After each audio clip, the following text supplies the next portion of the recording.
नमस्कार, बुलेटिन में स्वागत है आपका और मैं हूं आपके साथ जागृति खंतवाल। रुक करेंगे खबरों की ओर।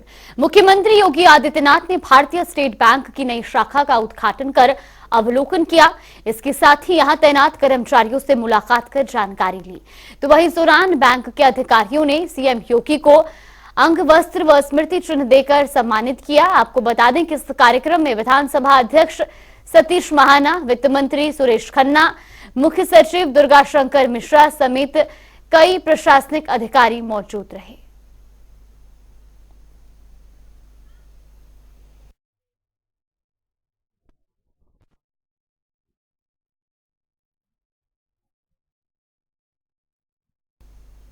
और चलिए आपको सीधा लिए चलते उत्तर प्रदेश की विधानसभा, जहां सत्र की कार्यवाही जारी है।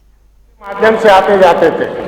ये क्रिमिनल ट्राइब्स एक्ट 12 अक्टूबर 1871 के उस एक्ट से प्रभावित जातियां हैं। इनको बसाने के लिए अंथा 7 and criminal tribes act inquiry committee 1949-50 बनी थी, लेकिन आज तक वो ऐसे पड़ी हुई है।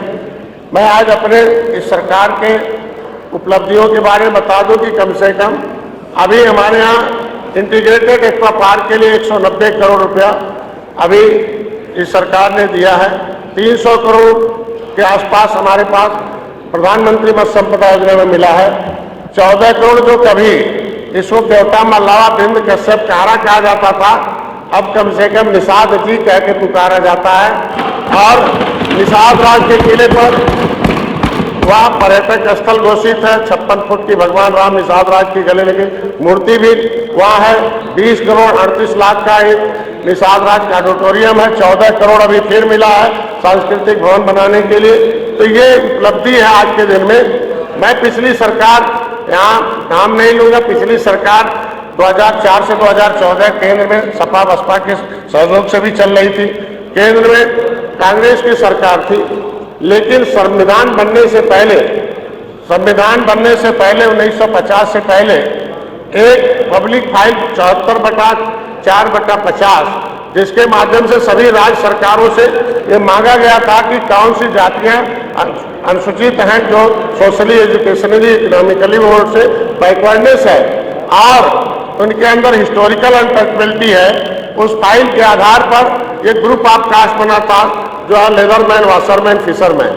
लेकिन जो लेदरमैन, वाशरमैन है उनको तो मिल गया, लेकिन फिशरमैन फिसल गए। और फिसल इसलिए गए कि इतने चालाक लोग थे, क्योंकि ये क्रिमिनल ट्राइब्स एक्ट से प्रभावित होने के नाते देश तो 1950 में आजाद हो गया, लेकिन वो जो एक्ट था वह निष्प्रभावी नहीं था। 12 अक्टूबर 18 जो है 31 जो है अगस्त 1952 को वह एक्ट जो है वो डिनोटिफिकेट हुआ और उसके आधार पर हमें डिनोटिफाइड ट्राइब्स के रूप में जाना जाता है। 5 साल 16 दिन देश आजाद के बाद ये जातियां गुलाम थी और इसके आधार पर जब हम लोगों ने आरटीआई में मांगा गया कि हमारा स्थान कहाँ है कोर्ट के माध्यम से, तो पता चला गृह मंत्रालय से कि 2012 तक तो वो फाइल थी, उसके बाद वो फाइल वहाँ से गायब है इस जातियों। तो मतलब कितना इन जातियों के साथ धोखा होगा कि जड़ में जो हमें अनुसूचित जात में जो है दर्जा प्राप्त होगी, जो 1961 में गिनती हुई, आरटीआई ने भी लिख के दे दिया कि केवट मल्ला मझवार अनुसूचित जात के हकदार है। 1961 में ये 70 लाख थे और गिनते करते करते 2011 की गिनती में 7,000 कर दिया गया। सारी जातियों की गिनती बढ़ती है और मछुआरों की गिनती घटती है। तो इस तरीके का अन्याय कितना किया था, इसके लिए हम लोग प्रयास कर रहे हैं। पहली बार 70 साल में कि आरटीआई से लिखवाने में कामयाबी मिली। हमारी सरकार, माननीय मुख्यमंत्री को धन्यवाद दूंगा कि 18 दिसंबर 2020 को मैंने पत्र लिखा, माननीय मुख्यमंत्री ने आरटीआई को इसे दिशा निर्देश दे दिया था। 1 महीने बाद आरटीआई ने लिख दिया कि नहीं, ये आज के दिन में ये इनके हमारे यहाँ 1961 में गिनती हुई थी जो है, और 1961 के अनुसार केवट मल्ला मझवार अनुसूचित जाति के हकदार है। तो मैं अपनी सरकार को धन्यवाद दूंगा कि इनके जो आरक्षण है उस पर भी एक पहल जा रहा है और बजट में इनके लिए अवसर भी है। हमारी सरकार के आज के दिन पिछले साल 15,000 लाभार्थियों में 14,500 मछुआरों का था। आज के दिन में रोजगार के बहुत अच्छे अवसर हैं मत्स्य विभाग के अंदर। अभी कल प्रधानमंत्री ने भी अपने भाषण में परसों कि उन्होंने कहा कि एक ये जो मत्स्य पालक हैं और जो गौ पालक हैं, पशुपालन की तरफ जो है, इनका कोई सरकार नाम नहीं लेती थी और इसमें ढेर संभावना गांव में रहने वाले लोग हैं। और हमारी सरकार ने, मतलब पिछली सरकार ने केवल 3,000 करोड़ रुपया 67 साल में दिया था, लेकिन 6 साल के अंदर 39,000 करोड़ रुपया मिला पूरे देश के मछुआरों के लिए। अभी फिर अनुपूरक बजट में 2,500 करोड़ रुपया और मिला।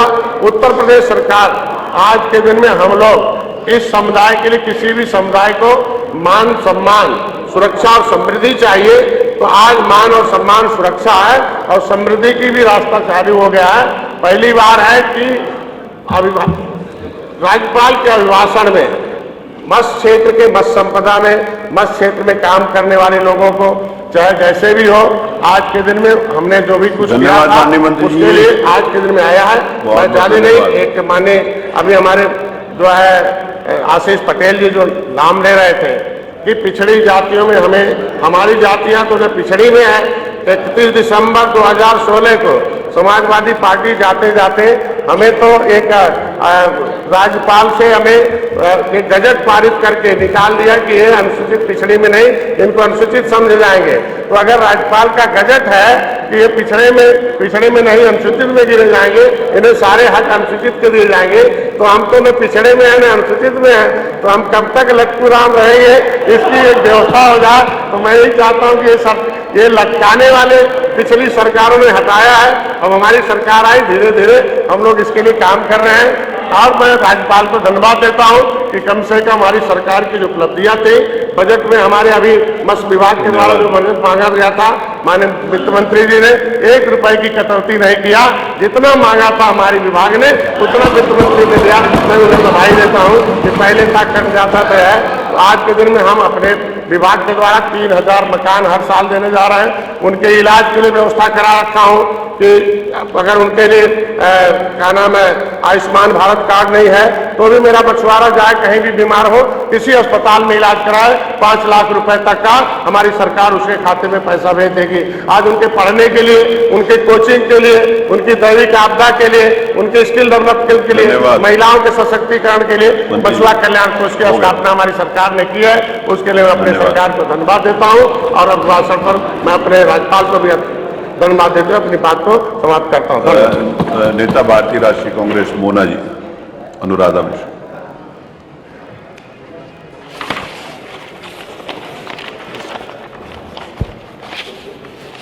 माननीय अध्यक्ष जी, आपने आज महामहिम राज्यपाल के अभिभाषण पर मुझे अपनी बात रखने का मौका दिया है। माननीय अध्यक्ष जी, ये उत्तर प्रदेश विभिन्न विचारधाराओं का प्रदेश रहा है। इसने कई विचारधारा के नेतृत्व देखे हैं। प्रदेश ने लंबे समय तक कांग्रेस पार्टी का शासन देखा, फिर लोकदल में किसान नेता चौधरी चरण सिंह जी की अगुवाई में नेतृत्व वाली सरकार देखी, समाजवादी विचारधारा वाली समाजवादी पार्टी की आदरणीय मुलायम सिंह यादव जी की और अखिलेश यादव जी के नेतृत्व की सरकार देखी, बहुजन समाज की सोच को आगे बढ़ाते हुए आदरणीय पूर्व मुख्यमंत्री मायावती जी की भी सरकार देखी, और वर्तमान में कमाल साहब, मैं आपकी आवाज को सुन रहा हूं। आपकी इतनी आवाज तेज है कि मेरे तक आ रही है। प्लीज मोना जी। वर्तमान में योगी आदित्यनाथ जी के नेतृत्व वाली भारतीय जनता पार्टी की सरकार देख रहे हैं। 5 विचारधाराएं मुख्य रूप से आज उत्तर प्रदेश के दिशा को तय किया है। सबने अपनी योग्यता और क्षमता के अनुसार सरकार के विकास में अपना अपना योगदान दिया है, इससे कोई इनकार नहीं कर सकता। पर माननीय राज्यपाल जी का जब अभिभाषण चल रहा था तो मैं ये सोच रही थी कि जब सरकारें किसी की भी हों, जब चलती हैं, बनती हैं, कार्य करती हैं, तो उसमें सफलताएं भी होती हैं, असफलताएं भी होती हैं। अगर सरकार अपनी सफलता की बात करे तो कहीं ना कहीं उसको असफलता का संज्ञान भी लेना चाहिए ताकि वो उन गलतियों की पुनरावृत्ति ना हो पाए। अभिभाषण के पेज नंबर 3 में मैं आपका ध्यान आकृष्ट करना चाहती हूँ माननीय अध्यक्ष। अभिभाषण के पृष्ठ संख्या 3 पर पैरा 2 में माननीय राज्यपाल अभिभाषण में सुशासन और प्रत्येक नागरिक के सुरक्षा की बात कही। मैं माननीय मुख्यमंत्री जी अभी नहीं है, पर मैं उनको बधाई दूंगी। कई मामलों में उन्होंने बड़ी कठोरता से कुछ इस तरह की घटनाएं जो लॉ एंड ऑर्डर की थी उसमें बड़े सख्ती से काम किया। पर एक घटना का इसका दूसरा पहलू भी, जिस तरह से बीएचयू में आईआईटी बीएचयू में जिस तरह से छात्रा के साथ दिनांक 1 नवंबर 2023 में बलात्कार जिस तरह की घटना होती है रात में 1:30 बजे, और उसके बाद 2 नवंबर 2023 को एफआईआर लॉन्च होती है। 3 नवंबर 2023 को जो अभियुक्त होते हैं उनको थाने पे बुलाया जाता है, पूछताछ होती है और उसके बाद उन्हें छोड़ दिया जाता है। ये घंटी कहां से बज रही है? कैमरा से चेक कराया जाए। मार्शल इस बात को देखें, चीफ मार्शल आप प्लीज कंटिन्यू करें। माननीय अध्यक्ष जी, 2 महीने बीत जाते हैं और इस घटना के ऊपर कोई कार्यवाही एफआईआर होने के बाद भी 2 महीने तक नहीं। हाँ, मैं इस बात को जरूर कहूंगी कि जब यह वीडियो 2 महीने बाद वायरल हुआ तब दूसरे दिन वो तीनों अभियुक्त गिरफ्तार कर लिए जाते हैं, अरेस्ट कर लिए जाते हैं। पर ये 3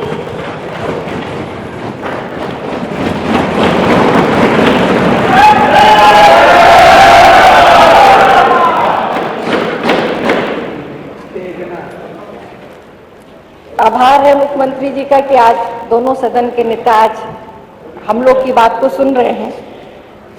मुख्यमंत्री जी ने पूछा कि तबीयत ठीक है, स्वास्थ्य ठीक है, स्वास्थ्य के बारे में पूछा। आपका आपने पूछा, मुख्यमंत्री ने आपका स्वास्थ्य। मेरी चिंता उनको हमेशा रहती है।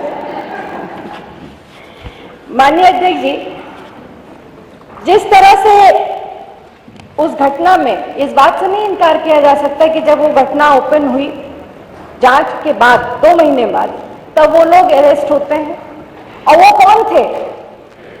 आईटी सेल में वो केवल कार्यकर्ता नहीं, पदाधिकारी थे और वो बेखौफ होकर के मध्य प्रदेश में चुनाव प्रचार कर रहे थे। ये भारतीय जनता पार्टी की बात कर रहे थे। और उसके बाद जब हमारे प्रदेश अध्यक्ष इस बात को उठाते हैं तो उन पर अजय राय जी पर मुकदमा भी कायम हो जाता है। मैं कहने का मेरा आशय ये कि अगर हम ये कार्रवाई हुई पर जो 2 महीने का समय सरकार के संज्ञान में आने के बाद, एफआईआर होने के बाद कोई कार्रवाई नहीं हुई, तो अंग्रेजी में एक कहावत है, justice delayed is justice denied. माननीय मुख्यमंत्री जी आज यहाँ मौजूद है, मैं उनको बधाई देना चाहती हूँ। सुमंगला मुख्यमंत्री सुमंगला योजना जो है, कन्या सुमंगला योजना, वो एक कल्याणकारी योजना है। लगभग 17 लाख, मैंने अभिभाषण में ही पढ़ा कि 17,82,000 करोड़, 17,82,000 इसमें पात्र अभी तक हुए। और माननीय मुख्यमंत्री जी ने 15,000 से बढ़ाकर 25,000 कर दी। पर उसका एक दूसरा पहलू भी देखिए। पिछले वर्ष गाजियाबाद में इस योजना के अंतर्गत जो सामूहिक विवाह हुए उसमें 70% ऐसे लोग उसमें विवाहित हुए जो कि सही नहीं थे, जो लाभान्वित थे वो सही नहीं थे। और उसमें वहां के तत्कालीन जिलाधिकारी ने जांच भी की, अपनी रिपोर्ट भी शासन को भेजी। मेरी जहां तक जानकारी अभी तक उसमें क्या कार्रवाई हुई नहीं हुई, पर अगर कार्रवाई हुई होती तो जो अभी कुछ दिन पहले बलिया में घटना हुई उसकी पुनरावृत्ति न हुई होती।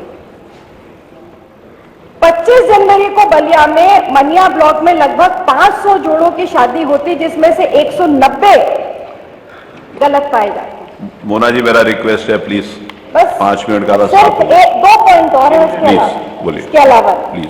माननीय, अब मेरा कुछ समय तो फोन बजने पे चला गया, फिर माननीय नहीं, वो सब मैंने कैलकुलेट कर लिया। उसके लिए मुझे सिर्फ 2 मिनट एक्स्ट्रा प्लीज बोलिए। माननीय अध्यक्ष जी, वहां पे प्रशासनिक अधिकारी, जनप्रतिनिधि, एमपी, एमएलए सब बैठे थे और उनके सामने सबने वीडियो देखे कि कैसे लड़कियों ने खुद में गले अपने वरमाला पहन ली। बहुत सारे उसमें ऐसी महिलाएं थी जो पहले से शादीशुदा थी, बच्चे थे उनके, वो भी वहां पे प्रस्तुत की गई। ऐसे पुरुष थे जिनको ये तक नहीं पता था कि उनको शादी के लिए बुलाया गया। तो ये एक ऐसी संवेदनशील चीज है कि सरकार अगर योजना ला रही है, अगर वो क्रियान्वित हो और उसका दुरुपयोग हो रहा हो, तो कहीं ना कहीं सरकार को इसका संज्ञान भी लेना चाहिए। माननीय, एक और दुखद घटना के ओर मैं माननीय मुख्यमंत्री जी का आपके माध्यम से ध्यान आकृष्ट करना चाहती हूँ। नो वेंडिंग जोन, ये 2017 में सरकार पॉलिसी लाई, बहुत अच्छी पॉलिसी थी। हमने लखनऊ और कानपुर जैसे क्षेत्रों में आपके यहाँ भी देखा कि उस पर अच्छा काम हो रहा है, पर इसका एक पहलू हमने कुछ दिन पहले उन्नाव में घटते देखा। एक पुल पे जहां पे एक गरीब माँ अपने 2 छोटे छोटे बच्चों को इस जाड़े में लिए बैठी थी, एक छोटी सी जमीन पर कपड़ा बिछा करके सब्जी बेचो, किस तरह से अतिक्रमण के नाम पर उसकी सब्जी के को नीचे सब्जियों को नदी में डाल दिया गया पुल से। क्या ये अतिक्रमण का उद्देश्य है? इन योजनाओं को, इस तरह की योजनाओं को, इस तरह की पॉलिसीज को का उनका सही क्रियान्वयन हो, ये भी सरकार की ही जिम्मेदारी। अंत में मैं एक बात कहूंगी आपसे, ये सबसे युवा देश है भारत, जहां 55% आबादी 35 वर्ष से कम की है और उत्तर प्रदेश में भी 50% आबादी 35 वर्ष से कम की है। तो हमारा युवा प्रदेश है, हम सबकी प्राथमिकता है कि नौजवानों को रोजगार मिले। सरकार ने, माननीय मुख्यमंत्री जी ने जब से 2017 से आए हैं, कई सारे ग्राउंड ब्रेकिंग सेरेमनी की, इन्वेस्टर समिट किए, बहुत अच्छी बात है। पर मैं एक चीज सवाल पूछना चाहती हूं, आज की तारीख में इंडस्ट्रियलाइजेशन का अगर सबसे बड़ा उदाहरण कोई है तो वो नोएडा है। नोएडा की स्थापना कब हुई थी? 1976 में हुई थी, तत्कालीन उस वक्त कांग्रेस के मुख्यमंत्री नरेंद्र तिवारी जी। मैं मानती हूं कि उससे अच्छा मॉडल एक दूरदर्शी, एक विजन के साथ जो नोएडा को बनाया गया था, 55 साल बाद भी। तो तस्वीरें आपने देखी विधानसभा की, जहां पर सत्र की कार्यवाही जारी है। वहीं रुक करेंगे 2 मिनट में 10 बड़ी खबरों का। कानपुर के एडीजी ने लोकसभा चुनाव की तैयारियों का किया निरीक्षण। एडीजी ने पुलिस अधिकारियों के साथ की समीक्षा बैठक, चुनाव की रणनीति बनाई। बलिया में पंचायत भवन के जर्जर हो जाने से जनता में दिखा आक्रोश, प्रधान और अधिकारी नहीं कर रहे कोई सुधार। इटावा में किसान नेताओं ने डीएम को मुख्यमंत्री के नाम पर सौंपा ज्ञापन, समस्याओं की सुनवाई न होने पर आंदोलन करने का दिया आदेश। नदियों में बाढ़ आने से फसलें नष्ट होने की समस्याओं को लेकर दिया ज्ञापन।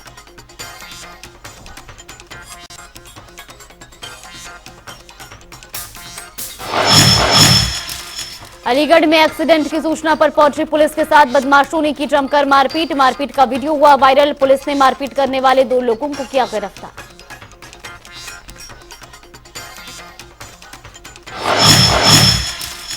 फतेहपुर में बारात को देख रहे 5 बच्चों को बेकाबू पिकअप ने कुचला। एक बच्चे की मौके पर हुई दर्दनाक मौत, 4 गंभीर रूप से हुए घायल।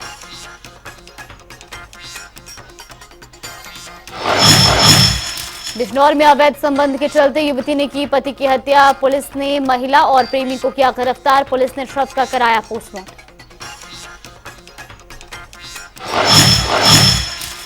लखीमपुर खीरी में खेत में मिला प्रधान की बेटे का शव। इलाके में मचा हड़कंप, परिजनों ने हत्या की जताई आशंका।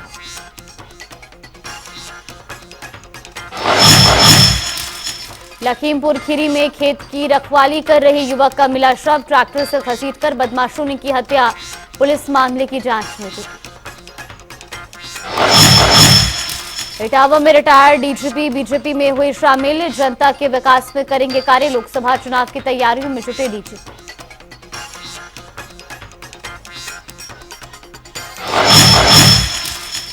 बहराइच में रिक्शा चालक युवक ने की हत्या, ईंटों से सिर पर किया था जानलेवा हमला, पुलिस मामले की जांच में जुटी।